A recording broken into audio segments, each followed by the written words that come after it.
우리 하나님 말씀 로마서 16장입니다. 우리 3절부터 오늘 6절까지 말씀만 보겠습니다.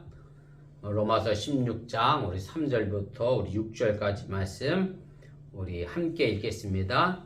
너희는 그리스도 예수 안에서 나의 동역자들인 브리스가와 아굴라에게 문안하라.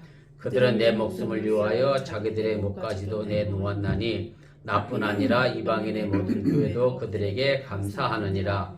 또 저희 집에 있는 교회도 문안하라. 내가 사랑하는 에베네도에게 문안하라. 그는 아시아에서 그리스도께 처음 맺은 열매니라. 너희를 위하여 많이 수고한 마리아에게 문안하라. 아멘. 예, 오늘은 제 53가입니다. 문안 인사의 첫 번째 내용입니다.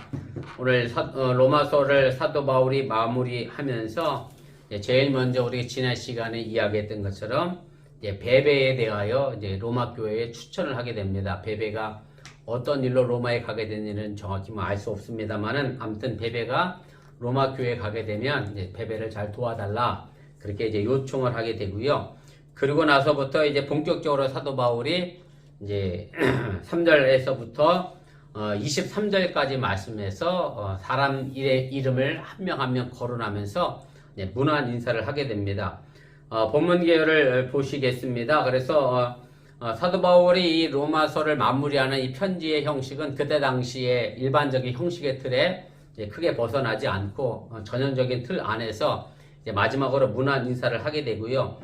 문안 인사에는 경우에 따라서 1인칭도 있고 2인칭도 있고 3인칭도 사용되고 있는데 그 가운데 1인칭과 3인칭은 주로 21절부터 23절에 나와 있고요. 나머지는 다 2인칭으로 되어 있습니다. 사실 문안 인사가 그렇잖아요. 내가 나를 마주보고 있는 사람에게 문안 인사를 하는 거지 제 3자에게 문안 인사하는 것은 거의 드무니까, 그리고 본인에게 또 문안 인사하는 것도 드무니까 1인칭과 3인칭은 아주 짧게 21절부터 23절에만 나와 있게 됩니다.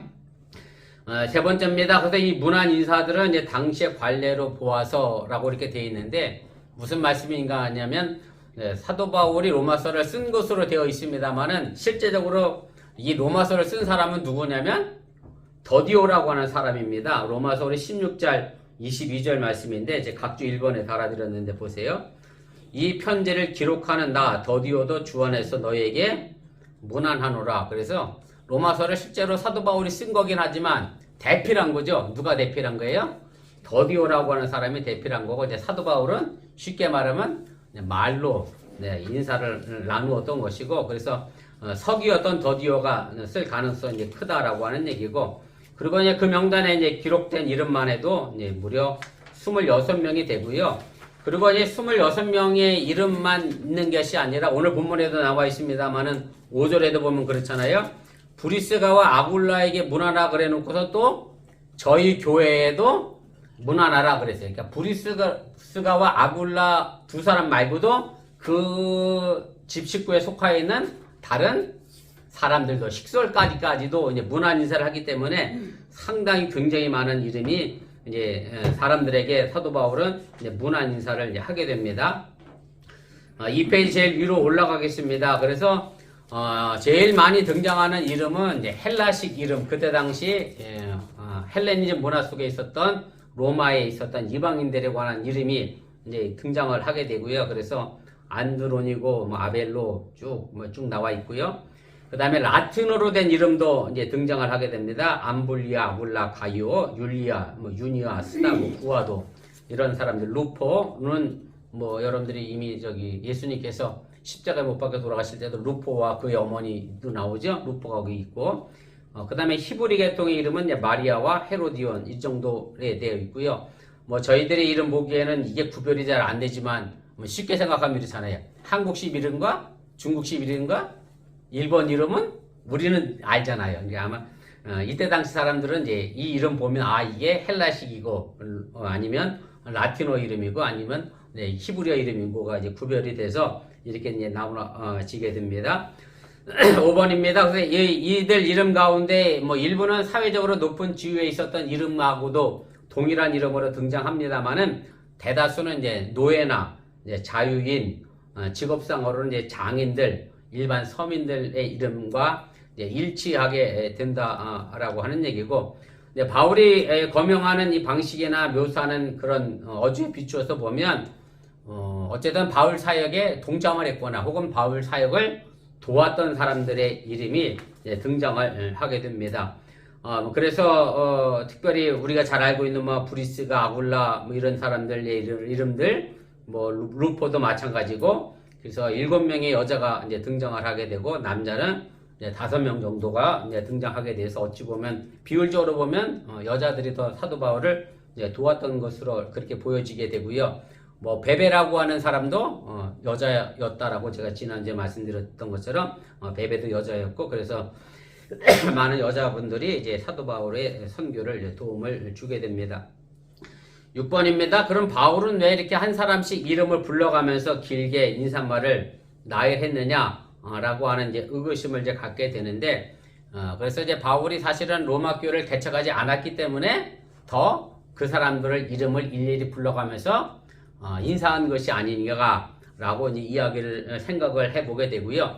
그리고 단순히 이름만 나와 있는 게 아니라 왜 내가 그 사람에게 문안 인사를 해야 하는지 그 이유까지 이제 기록된 것으로 봐서 사도 바울이 어쨌든 자신이 개척하지 않은 교회의 교인들이었기 때문에 일일이 이름을 호명하면서 불렀던 것으로 생각이 되어집니다. 7번입니다. 더불어서 또 본인이 많은 사람들을 알고 있었다라고 하는 어떻게 보면 이제 외교적인 차원에서 내가 뭐 사회적으로 이렇게 발이 좀 넓은 사람이다 라고 생각해 볼 수도 있고요. 또 하나 생각해 볼 수 있는 것은 베베를 추천했잖아요. 베베를 로마 교회 보내면서 좀 도와달라 그랬는데 콕 집어서 사람 이름을 대니까 그 사람들이 꼭 누구를 도와줘야 될 것 같은, 베베를 도와주어야만 할 것 같은 그런 의미에서 이제 베베를 돕는 사람으로 미리 점 찍어두는 형식으로도 이제 미리 준비한 것으로도 우리가 추측을 해볼 수가 있습니다. 우리 본문 주석 살펴가도록 하겠습니다. 그래서 바울이 제일 먼저 문안 인사를 보낸 사람들은 누구이고 그들은 어떤 사람이었습니까? 오늘 3절 4절에 나와 있는 사람인데 뭐 이미 여러분들이 많이 들었던 그런 이름입니다. 너희는 그리스도 예수 안에서 나의 동역자들인 브리스가와 아굴라에게 문안하라. 그들은 내 목숨을 위하여 자기들의 목까지도 내놓았나니 나뿐 아니라 이방인의 모든 교회도 그들에게 감사하느니라. 그래서 제일 먼저 등장하는 사람은 누구냐면 이제 브리스가와 아굴라라고 하는 사람이고요. 브리스가는 고린도전서에 보면 브리스 길라라는 이름으로 이제 불려지게 되고 사도행전에도 나와 있습니다만은 이제 각주 2번 달아드렸는데 보세요. 사도행전 18장 2절 3절입니다. 아골라라는 본도에서 난 유대인의 한 사람을 만나니, 이제 본도는 어디냐면 본토 비슷하게 생각하시면 됩니다. 이탈리아를 얘기하는 거고요. 글라디오는 이제 황제 이름입니다. 글라디오가 모든 유대인들을 명하여 로마에서 떠나라 그렇게 명령했기 때문에 그의 아내 브루시길라와 함께 이탈리아로부터 새로 왔다. 그래서 고린도에서 사도 바울을 만나서 이제 함께 동역했던 그런 사람인데, 그래서 브루스길라는 아마도 이제 자유민의 신분으로 태어나서 유대인 가문의 배경을 가진 장막을 만들던, 청막을 만들던 아굴라와 결혼해서 이제 부부가 된 것으로 그렇게 생각이 되어집니다. 그래서 이 사람들은 이제 초기 로마 기독교의 토대를 놓은 중요한 인물들이었고, 사실은 초대교회가 생겨나기 전에는 어디서 주로 모였느냐 하면 다 회당에서 모였잖아요. 유대교 회당에서로부터 시작한 교회로부터 일정한 지도력을 발휘했을 것으로 생각이 되어지게 되고, 그러다가 언제 3페이지 제일 위로 올라가도록 하겠습니다. 글라디오스 황제가 로마에 살고 있는 모든 유대인들을 내쫓는 칙령을 발표하게 됩니다. 그것이 기원후 AD 49년인데요.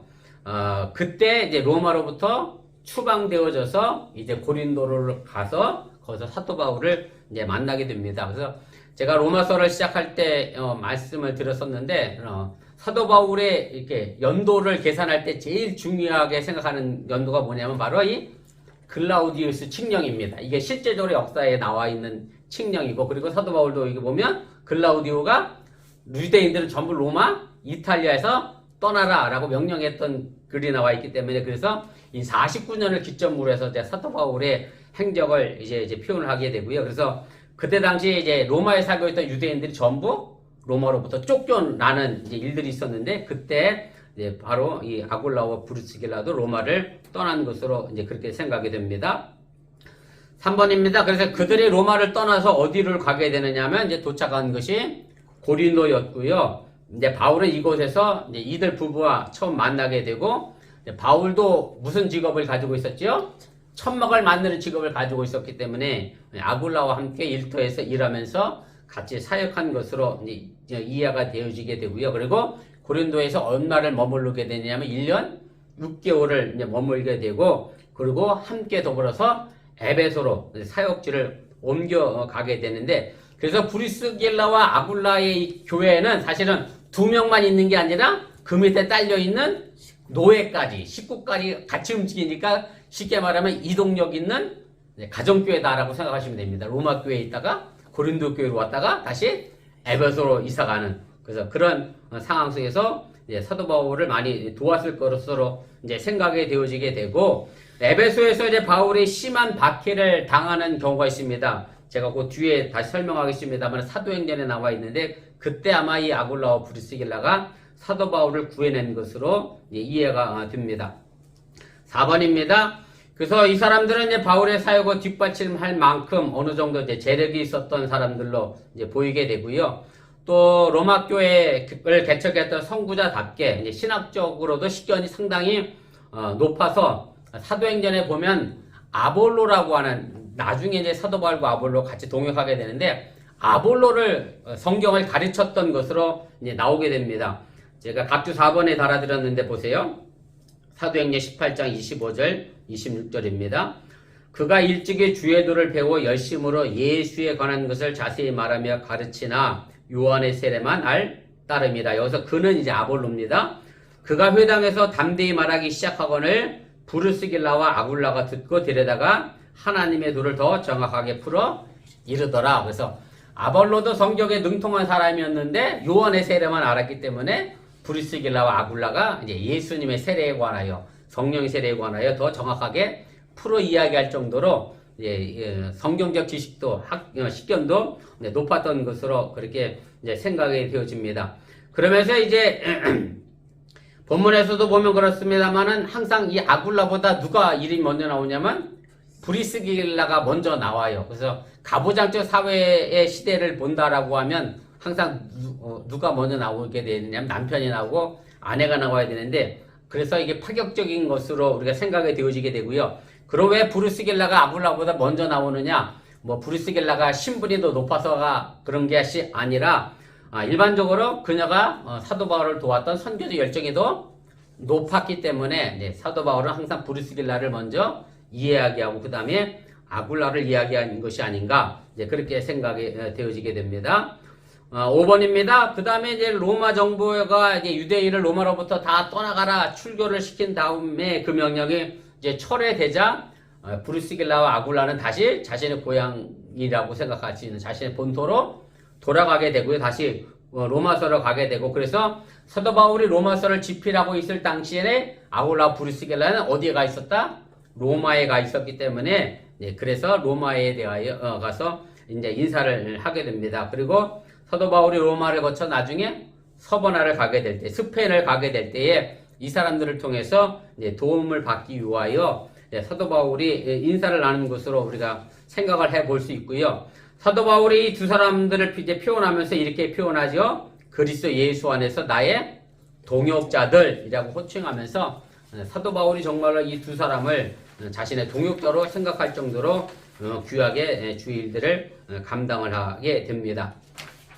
이제 4페이지 제일 위로 가겠습니다. 그래서 이제 바울이 브리스게와 아굴라를에게 문안 인사하면서 이렇게 얘기를 해요. 저희는 내 목숨을 위하여 자기의 목이라도 내놓았다. 그러니까 대신 죽을 정도로 그만큼 사도 바울을 도왔다라고 하는 얘기고 에베소에서 어떤 일들이 있었느냐면 제가 그 각주 5번에 달아드렸는데 보세요. 사도행전 19장에 나와 있는 얘기인데 그때쯤 되어 이 도로 말미암아 적지 않은 소동이 있었으니 라고 되어 있는데 이 19장에 무슨 내용이 있느냐면 사도 바울이 에베소에서 예수 그리스도의 복음을 전하니까 그 동네에 어떤 사람이 쓰느냐면 우상을 만들던 은장색이 있었습니다. 그러니까 사도 바울이 그걸 전부 우상이라고 얘기하니까 이 사람들이 뭐가 안 될 것 같았어요? 장사가 안 될 것 같았잖아요. 그래서 사도 바울을 고소해서 어떻게 했죠? 로마 감옥에 가두어서 이제 매질하는 사건이 있습니다. 아마 그때 에베소에서 이 브리스길라와 아굴라가 그가 가지고 있는 재력과 여러 인맥을 통해서 사도 바울을 감옥에서 끄집어낸 것으로 그 생각을 하게 되고, 또 사도 바울이 그것 때문에 이런 표현을 쓴 것이 아닌가, 그렇게 생각을 하게 됩니다. 8번입니다. 이 두 사람이 이렇게 헌신적으로 자신을 보호한 일을 묘사하면서 이제 바울은 그들의 생명을 위하여 그들이 자신의 목을 내놓을 정도였다라고 표현하고, 문자적으로 그대로 번역하면 목을 아래로 놓다, 쉽게 말하면 일단 단두대 아래에 자신의 목을 내려놓는 그런 표현으로 사용했고요. 아무튼 사도 바울을 그만큼 정성껏 도왔다라는 것으로 우리가 은유적 표현으로 우리가 생각해 볼 수가 있습니다. 9번입니다. 그런데 이 브루스게와 아굴라는 사실은 사도 바울만 도왔던 것이 아니라 오늘 4절 후반부에 보면 나뿐 아니라 이방인의 모든 교회도 저희에게 감사하느니라 이렇게 표현되어 있어서, 어쨌든 이 브루스길라와 아굴라는 사도 바울뿐만 아니라 모든 이방인 교회에도 많은 도움을 준 사람으로 그렇게 생각이 되어지게 되고요. 바라기는 우리가 어번교회 여러분들의 삶의 모습도 많은 사람들에게 그렇게 도움을 줄 수 있는, 그래서 사도 바울로부터 혹은 뭐 교회 담임 목사로부터 나의 동역자라고 칭찬 듣는 그런 믿음의 삶을 또 여러분들이 살아낼 수 있기를 주님의 이름으로 부탁을 드립니다. 자, 우리 2번입니다. 아시아에서 처음 익은 열매는 누구입니까? 해서 오늘 5절에 나와 있는 이야기입니다. 5절 제가 읽겠습니다. 또 저희 집에 있는 교회에도 문안하라. 내가 사랑하는 에베네도에게 문안하라. 그는 아시아에서 그리스도께 처음 맺은 열매니라. 이렇게 되어 있습니다. 그래서 5절의 첫 문장은 사실은 이제 브리스기아와 아굴라 부부에게 해당하는 거고요. 저희 교회는 제가 이미 앞서 말씀드렸던 것처럼 그들 집에 둥지를 틀었던 가정교회를 의미하는 거고, 그래서 초기의 교회는 전부 개인의 가정집을 중심으로 해서 모임 형태로 교회가 이제 형성이 되어져 있었습니다. 그래서 브리스게와 아굴라는 이제 고린도에 머물러 있을 때도 그랬고, 에베소에도 그랬고, 로마에서도 마찬가지고, 어떤 외적인 건물의 경계가 아니라 이제 한 가정으로서 교회의 형태를 이제 구성하게 됐고요. 그래서 로마에 있는 교회라고 하는 이 말의 의미도 이제 브루스길라와 아굴라와의 한 집안처럼 또 다른 여러 사람의 집안이 모여서 한 교회를, 쉽게 말하면 여러 개의 가정교회가 모여서 하나의 교회가 이제 형성된 것으로, 왜냐하면 전부 다 노예를 거느릴 수 있는 자유인이었기 때문에, 지금이야 뭐 노예가 없으니까 단초라 싶습니다만은 아무튼 이 시대에는 노예를 거느리고 있었기 때문에 그런 가정교회가 제법 큰 규모의 교회로서의 역할을 했다라고 하는 얘기입니다. 우리 5페이지 제일 위로 올라가겠습니다. 그래서 브리스가와 아굴라 다음으로 이제 문안 인사를 받은 사람이 이제 이방인 크리스찬 에베네도라고 하는 사람이고, 아시아에서 처음 익은 열매다라고 표현하고 있는데, 여기서 말하는 아시아는 이제 에베소를 의미하는 거고요. 바울이 행한 선교의 첫 결실로 이제 이 에베네도라는 사람이 이제 꼽히고 있습니다.